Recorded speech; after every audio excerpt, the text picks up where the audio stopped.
¿Qué tal amigos? Bienvenidos. Estamos aquí en Exitosa Educa y vaya que educamos muy bien porque hoy nos acompaña el tributarista Álvaro Bocanera Landeras. Él nos va a hablar sobre esta pregunta con la que quisimos empezar esta entrevista, esta transmisión en vivo que de seguro ya muchos estaban extrañando porque es un espacio en donde tenemos tiempo para aprender. Eh, ¿Realmente el enemigo de un peruano es la SUNAT? Varias veces lo hemos escuchado y quién mejor que Álvaro para que nos dé esa respuesta, Álvaro. O sea, ¿realmente la SUNAT puede llegar a estar tan desconectado con la gente para ser el principal enemigo de un peruano?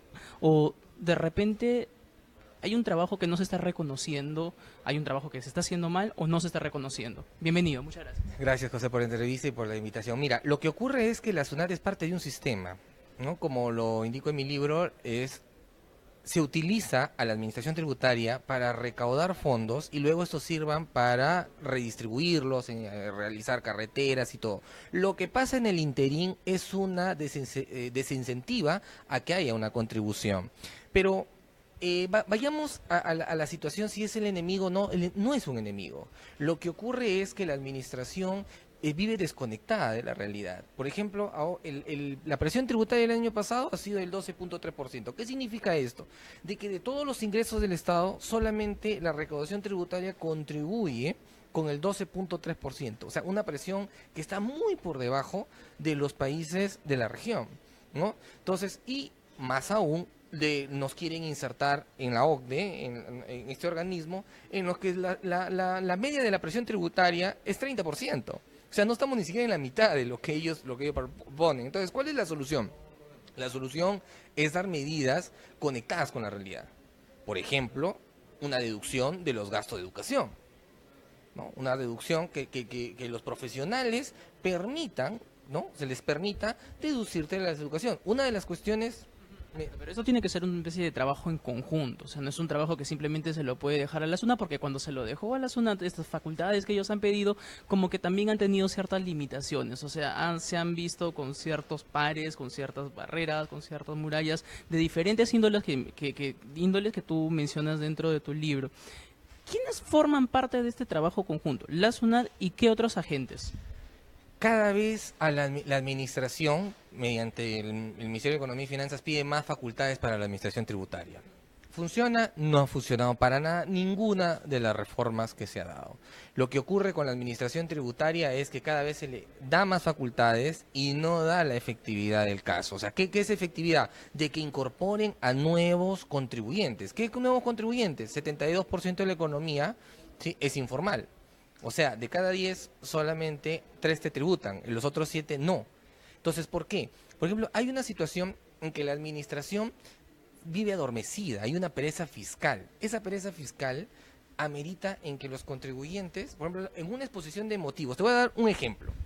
A la administración se le da cada vez más facultades. Esas facultades que se le da es que, por ejemplo, y está en la exposición de motivos de una reforma del año 2012, en donde dice que judicializar, o sea, las resoluciones que terminan en segunda instancia en el Tribunal Fiscal, los microempresarios, las MIPES, no reclaman. Claro, pues ¿cómo van a reclamar? Si en promedio un proceso contencioso tributario, que te vayas al Tribunal Fiscal, que reclames a la SUNAT, te demora entre reclamación, entre apelación y que lo judicialices, te estás demorando algo de 10 años. ¿Qué empresa va a aguantar eso? ¿No? Telefónica. Telefónica, las grandes. Por eso que ellos en su exposición de motivos del mismo MEF de hace años, y eso en la reforma que se hace en julio del 2012, en la exposición de motivos, entonces ahí se dice claramente, no nos preocupemos de las MIPES, porque las MIPES no suelen ir hasta el Poder Judicial. Claro, y mencionaba Telefónica porque, como te digo, o sea, es una empresa que, claro, ha aguantado 10 años y puede seguir aguantando más tiempo un proceso judicial. Sin embargo, tú dices algo claro, que las MIPES cierran y de repente vuelven a crearse. Las hacen quebrar. Y eso La SUNAT es un ente que en lugar o sea, de ampliar la base tributaria, de enfocarse y tener una proactividad tributaria, lo que tiene es una pereza. ¿Y eso no genera más informalidad? Claro que sí, y lo va a seguir generando, desde las reformas que Nosotros tenemos que bajar ahorita el tema del gasto. hay un déficit, el año pasado se ha cerrado con 3.2% de déficit fiscal. O sea, la plata técnicamente ya se acabó. O sea, en las épocas de bonanza y donde había, ya se acabó. Lo que tiene que haber ahorita es, por ejemplo, el 31 de diciembre de este año de 2018 se acaban las exoneraciones para la Amazonía. Tiene que ser progresivo, pero no solamente se les va a decir, no, ya, que se acaben las exoneraciones para esas, esos regímenes especiales, ¿no? Estas zonas que tienen beneficios tributarios, que tienen exoneraciones, ¿sí? Y ya, y los dejamos ahí.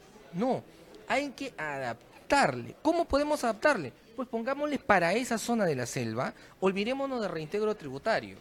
¿Qué es el reintegro tributario? A la selva, el IGB que han comprado en la costa, a los que están en la región selva, se les devuelve. Entonces, esta situación, esta norma de la Amazonía, lo que ocurre es de que se tiene que dar una situación, un sistema especial. ¿Cuál es el que se me ocurre? Un flat tax. O sea, un impuesto plano para esas zonas de la selva. O sea, ya olvidémonos, no podemos controlar. Lo único que ha generado esto de acá es un aumento de elevación. ¿Se han beneficiado? No se han beneficiado. O sea, no hay un beneficio directo para esas zonas. Siguen igual. Entonces, lo único que hay que hacer es que si recauden, pongámosle un impuesto plano o si quieren seguir con las exoneraciones, perfecto, que esas exoneraciones generen en un fideicomiso para que directamente no se vayan de la zona, sino que se utilice eso en esas regiones con esos beneficios tributarios. Nosotros que estamos conectados todos los días a las redes sociales, quienes hacemos también periodismo digital, vemos cada vez más, que si tú incluso pones un hashtag, recaudación de impuestos, y vemos que las quejas a través de las redes sociales son infinitas, gente reclamando ¿dónde están mis impuestos? O sea, yo pago tanto de impuestos profesionales que ganan muchísimo dinero, ¿dónde están mis impuestos? Y muchas veces no vemos qué es lo que se hacen con nuestros impuestos, muchas veces no vemos nuestros impuestos utilizados en obras para bien común. O sea, en realidad, ¿qué se está haciendo con nuestros impuestos? ¿O cuánto eso nos perjudica o nos aleja de adentrarnos en una cultura tributaria, si es que podría haber? Cultura tributaria no existe. ¿Sí? No se puede formar, mucho menos en el Perú. Eso es un déjà vu, eso es algo que alguien se ilusionó, no sé, o sea, eso es un déjà vu. A nadie le gusta pagar impuestos. El órgano más sensible del cuerpo humano es el bolsillo. Está ligado al estómago. Así, o sea, es el impuesto, pues, o sea, nadie le gusta pagar impuestos. Entonces, lo que ocurre es de que en los impuestos si lo ponemos en términos sociales, es el costo que tienes que pagar para vivir en un estado civilizado, en un estado organizado. O sea, no hay otra forma de hacer, quizás ponerlo en un tema doctrinal. El socialismo del siglo XXI es mediante el pago de impuestos. Con esos impuestos tú tienes acceso a una buena calidad de salud, a una buena educación, a buenos colegios, a buenas pistas, y es cosa que tú no ves cuando sales a la calle.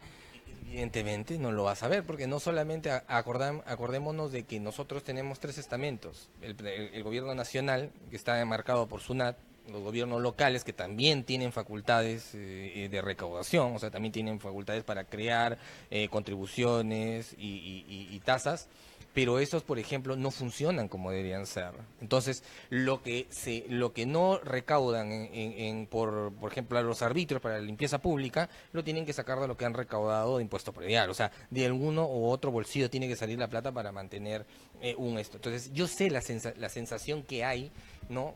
La sensación que hay en decir, ¿dónde están mis impuestos? Un ejemplo sencillo. AESalud, si por ejemplo esto de acá, AESalud, la contribución por salud lo recauda la SUNAT. Esta recaudación que realiza SUNAT, ¿sí? Hay ahorita una deuda que tienen tanto entidades públicas como privadas de 5.500 millones de soles. Entonces, y eso salud tiene que seguir dando el servicio. Entonces, y eso está encargado de la administración tributaria, de recaudar, solamente de recaudar, ¿sí? O sea, hay una situación en la cual se debe y debemos de tener que aterrizar. La situación es que tú no ves impacto, pero ¿cómo va? Es que no lo vas a ver. ¿Por qué? Como te decía hace un momento, de cada 10, solo 3 tributan. Pero eso no puede ser así. Estos 3 que tributan este dinero que tributan estos tres tiene que servir para los 10. Entonces tú nunca vas a ver una ciudad completamente limpia, o nunca vas a tener una satisfacción plena en seguridad social, o nunca vas a tener una satisfacción de que haya pues una repercusión de tu contribución, ¿no? Del pago de tus impuestos. Ahora, el pago de los impuestos, netamente, el impuesto, no hay una retribución directa, hay una retribución indirecta en lo que hay. Pero lo que tiene que hacer la administración tributaria ahorita es reorganizar el sistema, pero adaptarlo al siglo XXI. Como te comentaba antes de la entrevista, nosotros tenemos una administración tributaria con una mentalidad, no del siglo XX, del siglo XIX, con cuestiones doctrinales que dicen el interés fiscal académicamente ha dejado hace mucho tiempo de ser una situación en la cual se conllevaba la recaudación. Aquí se tiene que haber un respeto horizontal en de los derechos del contribuyente y la necesidad fiscal que tiene el Estado para poder cubrir esos gastos. Pero en cambio tenemos una administración que sigue con la misma dogmática, o sea, sigue cobrándole los mismos, sigue queriendo que no haya una situación de regulación para las pequeñas empresas, por ejemplo. ¿Qué pasa con las MIPES? El 90% de empresas en el país son MIPES. Entonces, tiene que haber situaciones especiales. Hay ya situaciones laborales, situaciones especiales y tratamientos recaudatorios especiales para estas empresas. Pero, sin embargo, ¿sí?, no están adaptadas a la realidad. La administración, por ejemplo, las detracciones. O sea, las detracciones es un sistema de un pago adelantado que todavía no es pago, pero te obligan a ponerlo en una cuenta del Banco de la Nación para que después tú tengas una forma de pagar el tributo. O sea, prácticamente pagas un tributo adelantado. ¿Por qué te digo que prácticamente? Porque cuando tú pides la devolución, lo primero que hace la SUNAT es decirte, bueno, te voy a fiscalizar. Entonces, eso de ahí, esa devolución, si tú te vas a apelar y todo, te pueden estar devolviendo la plata en 5 años. Y eso lo mata, evidentemente, al pequeño contribuyente, al de la MIPE, lo mata. Entonces, tienen que tener una realidad. Algo, por ejemplo, que es justo, algo que se hizo excelente, fue la cuestión del IGB justo. Pero eso es una medida acorde que va con la realidad de las empresas. Pero no se pueden estar tomando medidas una, luego otra, luego después de uno pasado unos 5 años otra, porque se supone que estamos tratando de entrar a un periodo de cambio con aras hacia el 2021 y no solamente van aumentando los peruanos, vamos llegando a los 35 millones de peruanos que necesitamos que de todos se pueda entender que para todos son los impuestos. Quería mandar saludos a la gente que está conectada en vivo a través de las redes digitales de Exitosa siguiendo esta entrevista, y está pues Percy Rojas Martínez y dice: la SUNAT es el vampiro del pueblo peruano. Milton César Díaz Aquino, a mí nos manda muchos saludos. José Luis dice: esto lo vengo escuchando hace muchos años. Siempre es lo mismo, que se cuente algo nuevo. Dice: el problema todos lo sabemos. Esto es una clase de teoría, dice. Eliaquín Cruz dice: los impuestos se los llevan los trabajadores de la SUNAT con pagos de exageración. Creo que hace referencia a la corrupción también. No, hace un poco una denuncia de los beneficios que tienen los sindicalizados. No es que venga al que nos ha hecho el comentario, no es que esto se venga diciendo de hace tiempo. Lo que se viene diciendo algo hace tiempo es de que hay situaciones y hay opinólogos que salen y no son tributaristas. Entonces salen, por ejemplo, personas que no tienen un análisis preciso de las cuestiones. La cosa no es hablar sino criticar por criticar a la SUNAT, sino darle soluciones a la SUNAT.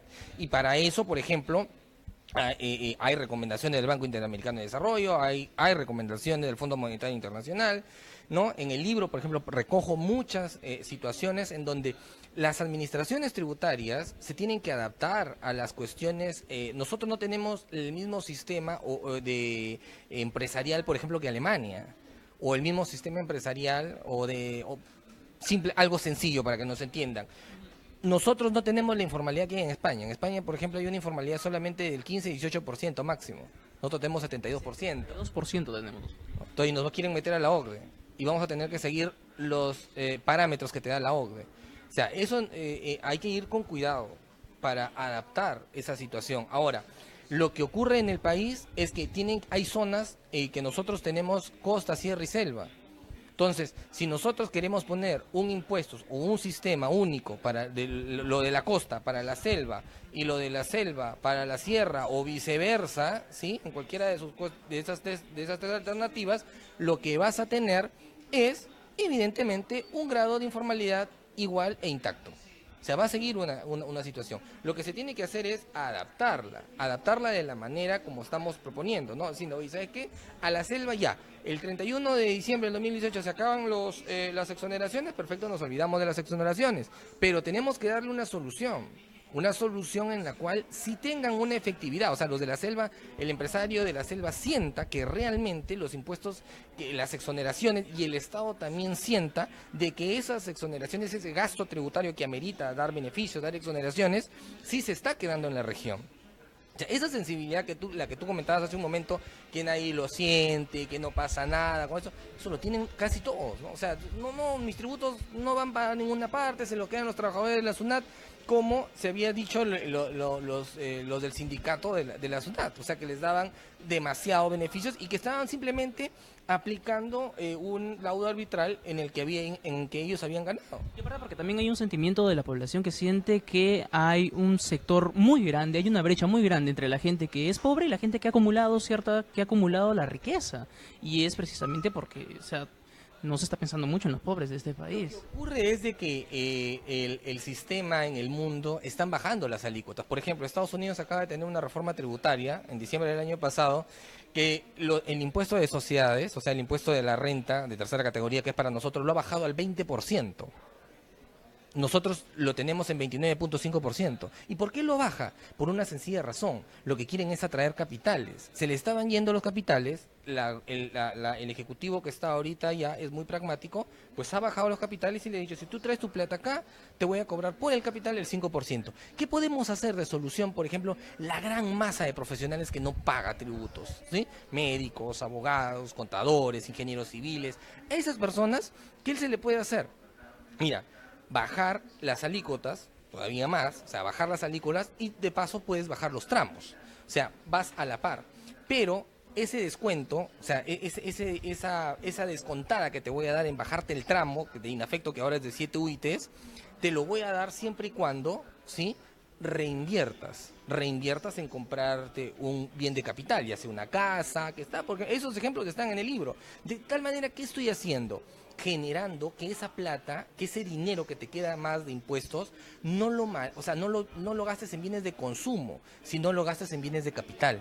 De esa manera vas a dar algo muy rápido, un flujo muy rápido para que aumente el crecimiento. ¿Por qué? ¿Qué bienes de capital puedes comprar inmediatamente? Casa, terreno, dar la inicial. Entonces, va a haber, si quieres levantar una economía en un par de patadas, lo que tienes que hacer es fierro y cemento. Es un sector en el cual inmediatamente se puede ver que se ha aumentado el flujo de efectivo. También tener mucho criterio para manejar el fierro y cemento, no estar rompiendo fierro y cemento a cada rato. Porque es que ahorita la economía está paralizada. Ajá. Entonces, lo que nosotros podemos hacer en los próximos 2 años es eso. O sea, las medidas, si bien es cierto, es un sistema tributario, pero las medidas tienen que darse de inmediata. La economía está paralizada. Entonces, el gasto público, perfecto, vas a tener gasto público y lo que vas a hacer es una ruleta, porque le vas a recaudar IGB, vas a recaudar esas constructoras, pero también tienes que ir generando e induciendo al consumo, a la adquisición de los bienes de capital, o sea, los que tienen ahorros, los que tienen esa masa a la que no puedes llegar, ¿sí? Le puedas inducir a que tú puedas inyectarle al sistema ese dinero que tienes ahorrado, por ponerte un ejemplo.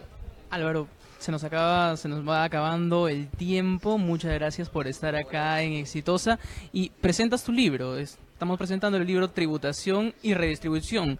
¿Son los tributos? Sin tributos no hay paraíso. Eso es lo que nos comenta Álvaro en este libro. Muchísimas gracias por haber estado acá. Y José, gracias por la entrevista. Estamos ahora lanzando el libro y ha sido presentado en otras partes del mundo. Lo vamos a presentar aquí en Perú, bueno, en los próximos meses, pero ya ha sido presentado en México y en otras partes de Iberoamérica. Muy buena acogida, me imagino. Sí, muy buena acogida porque, gracias a Dios, Es una porque visión que no solamente se basa en el Perú, es una visión un poco más es una allá. visión iberoamericana. Es una visión de recoger experiencias que otros países les ha funcionado, pero he tratado de adaptarlo, al menos en el libro, adaptarlo a nuestra realidad. O sea, una situación, el Perú tiene una tributación sui generis, y si seguimos en la línea en que seguimos, pues esto no va a llegar a buen puerto. Esperemos verte en otra oportunidad acá en Exitosa Digital, Álvaro. Muchísimas gracias. Nosotros nos reencontramos en otra de las entrevistas en Exitosa Digital. Busca el libro. Permiso.